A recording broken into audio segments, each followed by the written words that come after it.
Good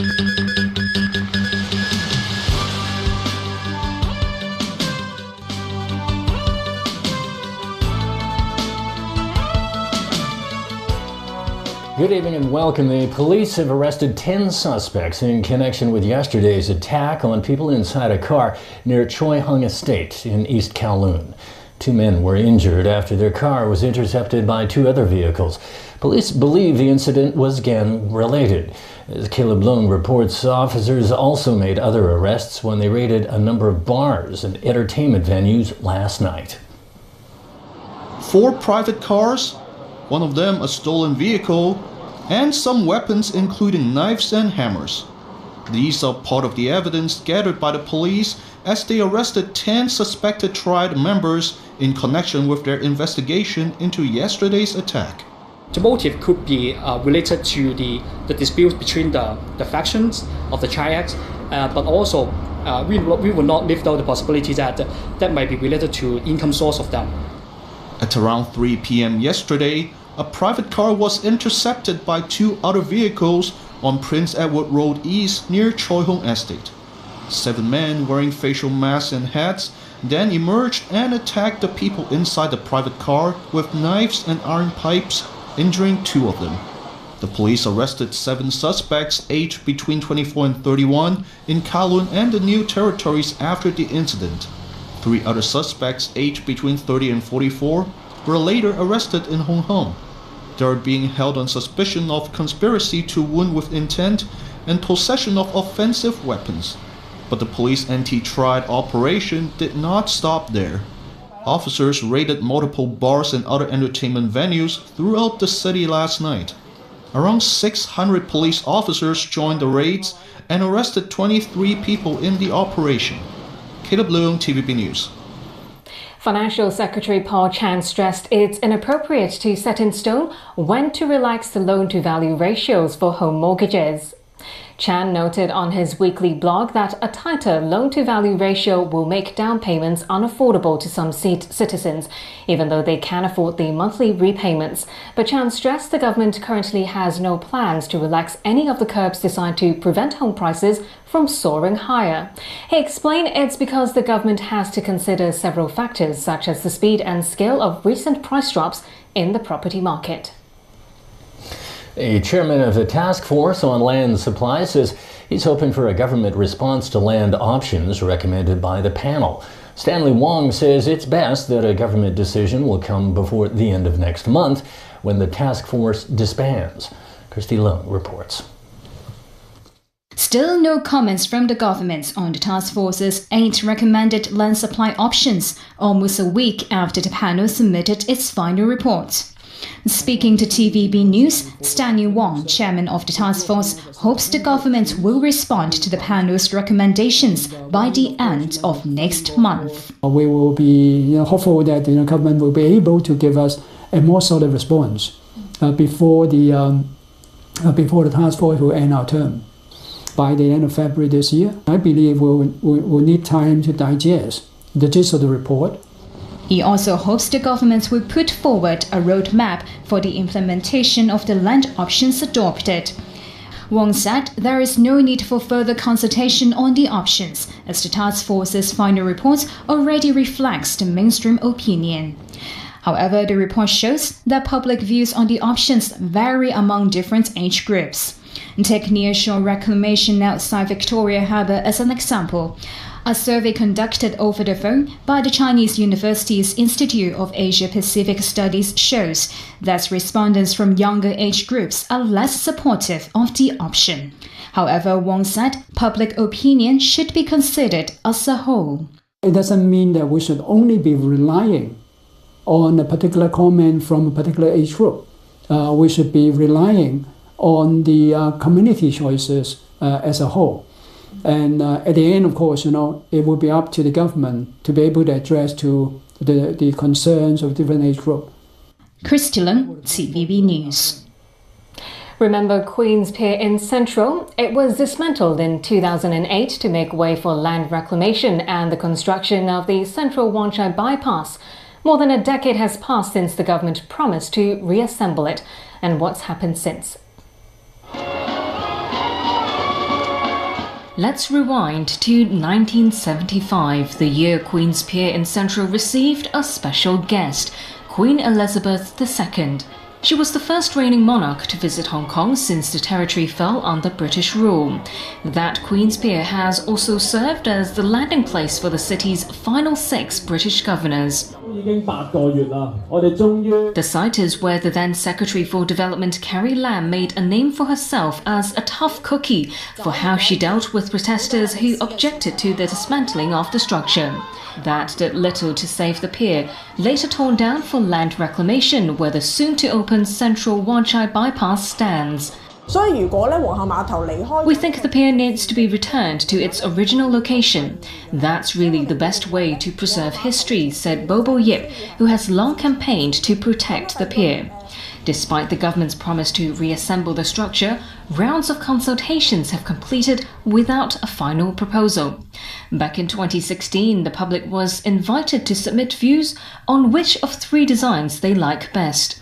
All of them are about resembling the pier between Central Piers 9 and 10. Whatever the conclusion, that should have been released at once, because it's been 2 years since that consultation, said Nhan Man Yu, a member of the Harbourfront Commission. Despite his frustrations, the Development Bureau would only say it's still analysing public feedback collected from 2016.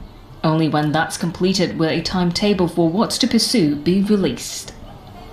A British newspaper report says Prime Minister Theresa May could delay a final vote in Parliament on her Brexit deal for a second time. The Sunday Telegraph said May is believed to be working on a plan ahead of a vote on her unpopular Brexit deal due to be held in the week of January 14th. She's reportedly trying to make the approval of her deal conditional on the European Union providing further concessions. The report says the move is intended to help limit the scale of opposition to her plan in Parliament while allowing more time for negotiations to continue with the EU. May was forced to postpone the key vote in December in the face of deep opposition from within her own Conservative Party and other groups in Parliament. Yellow vest protesters were once again out in force across France. Demonstrators continue to show their displeasure against the policies of French President Emmanuel Macron. Peter Coveos has details. The protests began peacefully, but like in weeks past, quickly escalated. Demonstrators set fires across the French capital. Motorbikes went up in flames. So did a riverboat restaurant on the Seine River. About 50,000 people took part in protests nationwide. Police seemed to be the target of many, as one protester even tried to punch an officer. There was no respect for authority. One government spokesperson had to make a hasty exit from his building when demonstrators broke into it. Demonstrators have rallied every weekend since November to express their anger over a proposed fuel tax hike. That has morphed into a movement against high living costs in the country. President Emmanuel Macron announced last month he would cancel the fuel tax increase and raise the minimum wage. But those measures have failed to satisfy protesters. This person said they have a right to protest, and they can't live off their meager wages. This person said the public has been forced to tighten their belts for 15 or 20 years, and they've had enough. The present remains at the heart of their anger. Many demonstrators held up signs calling for Macron's resignation. This placard stated that their resolution for 2019 was to de-Macronize. Macron is expected to hold a nationwide debate with citizens. That meeting may influence future policy-making decisions. Peter Coveos, TVB News.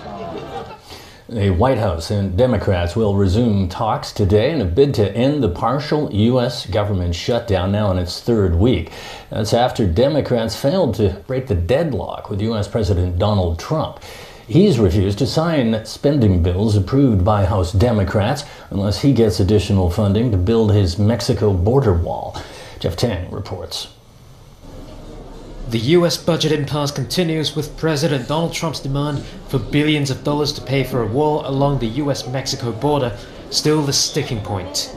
That's after a meeting on Saturday between US Vice President Mike Pence and the representatives of House Speaker Nancy Pelosi as well as Chuck Schumer, the top Democrat in the Republican-controlled Senate. Pence seemed optimistic after the meeting. He tweeted that it was productive and that both sides agreed to meet again on Sunday. Pence had also reiterated Trump's position that funding for the wall was needed. However, Trump didn't seem so sure, tweeting that not much headway was made about the Saturday meeting. He wants $5.6 billion to build a wall along the country's border with Mexico and says he'll refuse to sign spending bills unless he gets that money. Under the previous Republican-controlled Congress, the Senate unanimously passed a measure to fully fund the government until February 8th. Earlier this week, the Democrat-controlled House passed a package of bills to reopen the government, but without providing additional funding for the wall. While the US military and other major government agencies remain fully funded, many sectors of public service are severely affected. They include the Departments of Homeland Security, Justice, State, Treasury, and even NASA. Around 800,000 government workers have been furloughed or are working without pay, including FBI agents and Transportation Security Administration officers. The shutdown has also forced the Smithsonian museums to remain closed, and garbage is piling up at national parks. Support groups say donations of money and time could run short if the budget impasse lasts longer. Some are calling for parks to close for the duration of the standoff, which Trump said on Friday could last months or even years. Jeff Tang, TVB News. 3 men were shot and killed at a popular Los Angeles area bowling alley and karaoke bar on Saturday. Police in the coastal city of Torrance responded shortly after midnight to calls of shots fired at the Gable House Bowl. 7 people were found with gunshot wounds. 3 of them died at the scene while 2 were hospitalized. Police say 2 other injured men sought their own medical attention. The shooting occurred when a brawl went out of control. Witnesses say some of the victims who were shot were after trying to break up a fight. Authorities have yet to name a motive for the shooting. The new president of Venezuela's opposition-controlled National Assembly pulled no punches when talking about President Nicolas Maduro. During the first session of the year, Juan Guaido said Maduro would be usurping the presidency if he is sworn in for a new term on January 10th. The 35-year-old said Congress should create a transitional government charged with holding free and fair elections. His thoughts echo the opinions of the Lima Group of Latin American nations. That bloc, plus Canada, said last year's elections were not democratic and they would not recognize the legitimacy of Maduro's new term. Mexico was the only member of the bloc that did not sign a statement calling Maduro's new term illegitimate. In Poland, a senior firefighter says 5 teen girls killed in a fire in a recreational escape room may have survived if there was a proper evacuation route.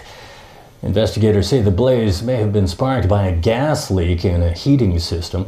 The fire also blocked an employee's route to the room the girls were in. Officials believe the girls died from carbon monoxide inhalation. A growing memorial is forming outside the building where the fire broke out. Players in escape rooms are locked inside a room or a building, and they race against the clock to solve puzzles to find a way out. Yesterday, Polish officials said they would perform safety checks on all escape rooms in the country. Union leaders in Hungary have called for a national strike and protests on January 19th. This comes as they oppose the country's new labor code that they see as a slave law. At least 10,000 people gathered outside the Parliament building on Saturday to protest a law approved in December. It allows employers to request up to 400 hours of overtime a year from employees and defer overtime payments for up to 3 years. The Hungarian Trade Union Federation is demanding that the government repeal what it calls the slave law. Unionists are also calling for higher wages, increased workers' rights, and a more flexible retirement system.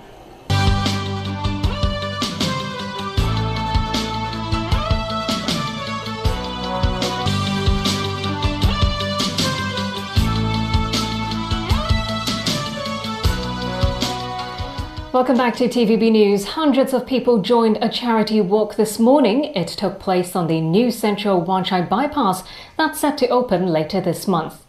At around 8 a.m. in Central, the 2-hour walking event was officiated by Chief Executive Carrie Lam.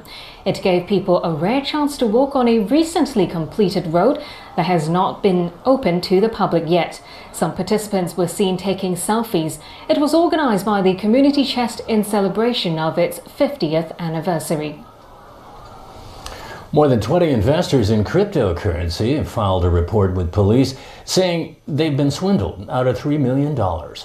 They say they were lured into buying mining machines for a virtual currency called Filecoin. The currency is still not tradable. The victims say they were guaranteed a full refund but have yet to receive any of their money back. The Democratic Party has been assisting those who were duped and urged the government to step up regulation of all the activity. The reality is that so many people are interested in this new kind of alternative investment. Take the stocks or as example, or bond as example. Why we have to regulate? Because actually it can induce many potential fraudulence. So the regulator has to be very complete to disclose all the fee, all the risks, and all the stakeholders' interests. And that's why actually we do think the same has to be applied on the cryptocurrency as well. The school outreach vaccination pilot scheme has been underway since October last year. The government believes vaccinating primary school children can reduce influenza-related illnesses, hospitalizations and deaths this winter. Haley Zhou looks at how the program works. Students at a primary school in Sham Sui Po are getting vaccinated against seasonal influenza that could hit hard during the winter months. The flu outbreak last winter claimed the lives of 2 children, leading to class suspensions at some schools. Stepping up its fight against seasonal flu, the government started this free school vaccination scheme last October. And this is how it works. The medical teams recruited by the Center of Health Protection are sent to primary schools to provide on-site vaccination services. Students are given inactivated influenza vaccines, and the program is fully subsidized. The school principal says he applied to join the program to help parents, so they don't need to worry about when or where to bring their kids for vaccination. Some 330 primary schools sent in their applications, and 184 were selected. Officials say priority is given to schools with a greater number of students. Schools and kindergartens that are not accepted still can arrange for on-campus vaccination for free, with more than 100 doctors already lined up by the Center of Health Protection. This primary school in Wong Tai Sin is one of the schools that were not chosen. Its headmaster says it was no easy task to arrange vaccination activities on their own, as the teachers were not familiar with the administrative work involved. Meanwhile, David Hui, professor of respiratory medicine at the Chinese University, suggests the scheme should be expanded to cover kindergarten pupils as well. Haley Zhou, TVB News. Overseas again, a religious relationship that spanned more than 300 years is now over. And that is because Ukraine's Orthodox Church has formally split from the Russian Church after a ceremony in Istanbul. In St. George's Cathedral, the Ecumenical Patriarch Bartholomew signed what is known as a Thomas. The document formally recognized Ukraine's Orthodox Church as being independent. Before that, the church had been under Russian control since 1686. Metropolitan Epiphanius will lead the new church. Ukraine's President Petro Poroshenko was among those attending the ceremony. He said it's a significant day, comparing the occasion to Ukraine's independence from the Soviet Union in 1991. The decision sparked fury in the Russian Orthodox Church, which condemned the move and severed ties with Istanbul, the center of the Orthodox Church. That's all from us for now. Thanks for joining us.